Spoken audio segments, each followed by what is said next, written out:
उत्तर प्रदेश में 2022 का चुनाव है और इसको लेकर के सभी पार्टियां लगातार तैयारी में जुट गई हैं। लेकिन इस बार जो रैलियां होती थीं, जो जनसभाएं होती थी, वो पूरी तरह से स्थगित है।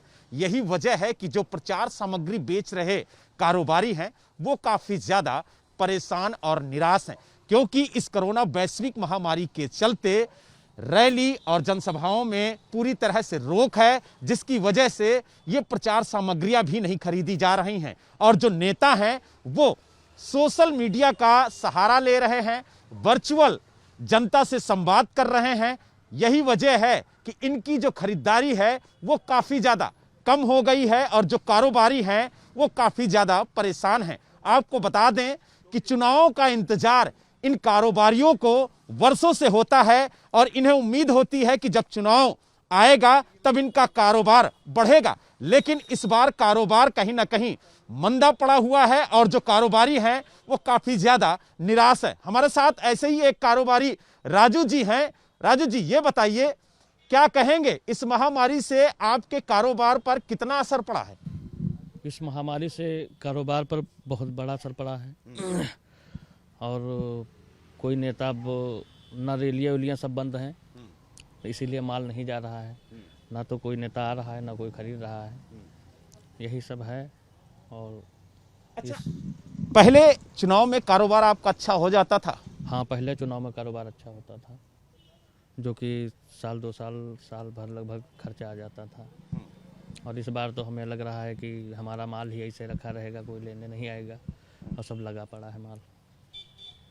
तो क्या लगता है आपको कि इस महामारी का असर आपके कारोबार पर भी देखने को मिल रहा है? हाँ, लगभग हमारे कारोबार पर देखने को मिल रहा है, हर कारोबार पर देखने को मिल रहा है इस महामारी का असर। तो आप ही का कारोबार नहीं चल रहा है कि यहाँ पर जितनी दुकानें हैं सब ऐसे ही परेशान हैं? नहीं, सब लोग ऐसे परेशान हैं। ऐसा नहीं है कि हमारा नहीं चल रहा है, किसी का नहीं चल रहा है। नहीं, जब से आचार संहिता लगा तब तक कोई विक्रय नहीं है, कोई आता ही नहीं है। जब रैली मीटिंग बंद हो गई तो कौन आएगा? कोई नहीं आता। अब जो रैली मीटिंग करेंगे तो बिक्री होगी, नहीं करेंगे तो फिर नहीं होगी। अभी तो फिलहाल रोक लगी हुई है इस महामारी को देखते हुए। जी जी जी।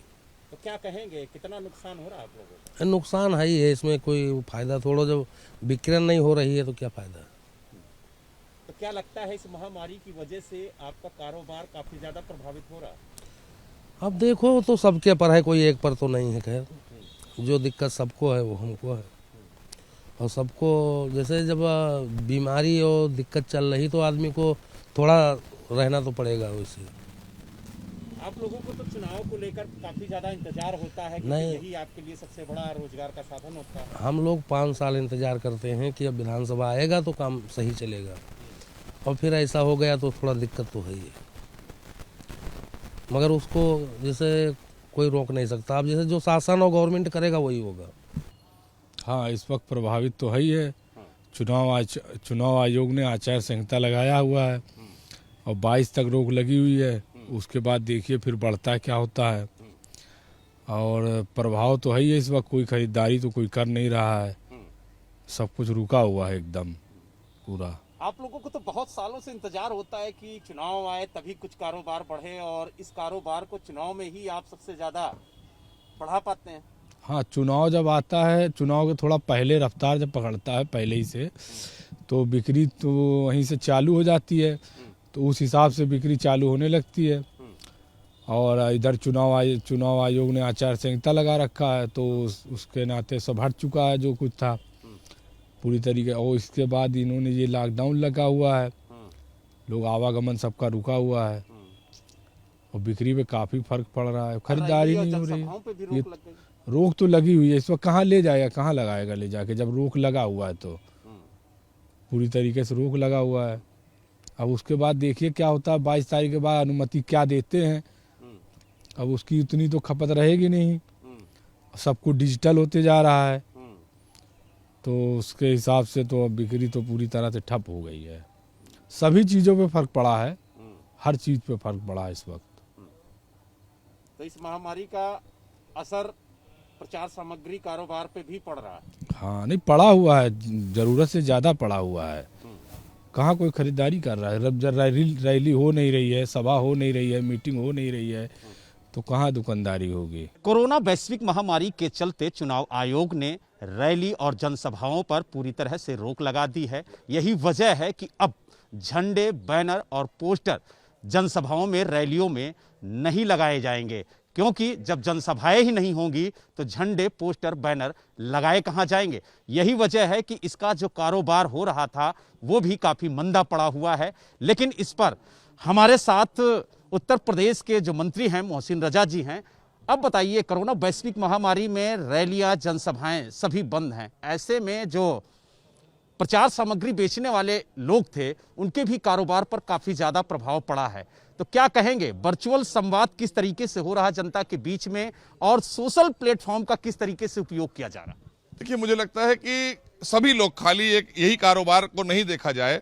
अगर कोरोना की बात की जाए तो सभी कारोबार इफेक्टेड हुए थे, लेकिन अब धीरे धीरे हम कोरोना की लड़ाई से बाहर सफलतापूर्वक निकल रहे हैं सुरक्षा के साथ में।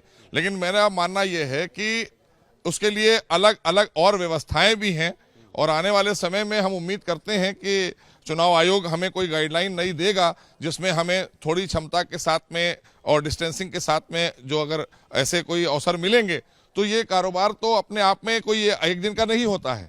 ये कारोबार तो हमेशा सालों साल चलने वाला कारोबार है और वो सब हमारे सहभागी हैं और आत्मनिर्भर भारत हम उसी को लेकर चल रहे हैं। ये हमारे आत्मनिर्भर भारत को बहुत बल देते हुए लोग हैं जो ये झंडे और बैनर बनाते हैं या इस तरह की चीजें जहां से हम लेते हैं। तो इसके लिए खास ध्यान आदरणीय प्रधानमंत्री भी रखते हैं, आदरणीय योगी जी भी रखते हैं, क्योंकि अभी प्राथमिकता है जीवन और जीविका की, कि जीवन भी आदमी का सुरक्षित रहे और उसकी जीविका कैसे चले, उसको लेकर तमाम योजनाएं सरकार ने उत्तर प्रदेश में आदरणीय योगी जी ने और देश में आदरणीय मोदी जी ने चला रखी हैं। तो इसलिए ये मानना मेरा कि इस प्रश्न को इससे जोड़कर अगर आप बात कर रहे हैं तो मेरा मानना है कि सभी लोग आज सफलतापूर्वक कोरोना से लड़ाई लड़के हम बाहर भी निकल रहे हैं, लेकिन अभी भी सुरक्षित रहने की हम सबको आवश्यकता है। मोहसिन जी, चुनाव के प्रचार प्रसार के लिए सबसे बड़ा माध्यम था जनसभाएं, रैली, रोड शो, इस पर रोक लगी है। तो राजनीतिक दलों को कितनी दिक्कत हो रही है वर्चुअल प्लेटफॉर्म को उपयोग में लाने की? देखिए, न्यू इंडिया का जो कॉन्सेप्ट आदरणीय मोदी जी का है उसको लेकर भारतीय जनता पार्टी टेक्नोलॉजी को जितना अच्छे से हमने इस्तेमाल किया है, और टेक्नोलॉजी बेस्ड जब कोई मुल्क हो जाता है तो तेजी से आगे बढ़ता है, उसमें विकास के तमाम आयाम खुल जाते हैं, बहुत तेजी से बढ़ जाता है आगे। तो हम टेक्नोलॉजी का इस्तेमाल आज से नहीं कर रहे हैं। भारतीय जनता पार्टी लगातार टेक्नोलॉजी का इस्तेमाल कर रही है और माननीय प्रधानमंत्री का संकल्प न्यू इंडिया का और जो डिजिटल इंडिया का है उसको तेजी से हम आगे बढ़ा रहे हैं, उसमें विस्तार भी हो रहा है। तो इसलिए जिन्होंने नहीं सीखा है, जिन्होंने नहीं किया, जो स्वार्थ के लिए काम करते हैं उनके लिए परेशानी है। हम सेवा के लिए काम करते हैं तो हमें परेशानी नहीं है। हमें अगर गांव में जुड़ना है तो हम अपने कार्यकर्ता से, बूथ अध्यक्ष से यहीं से बैठे बैठे जुड़ जाते हैं। इसी को टेक्नोलॉजी कहते हैं।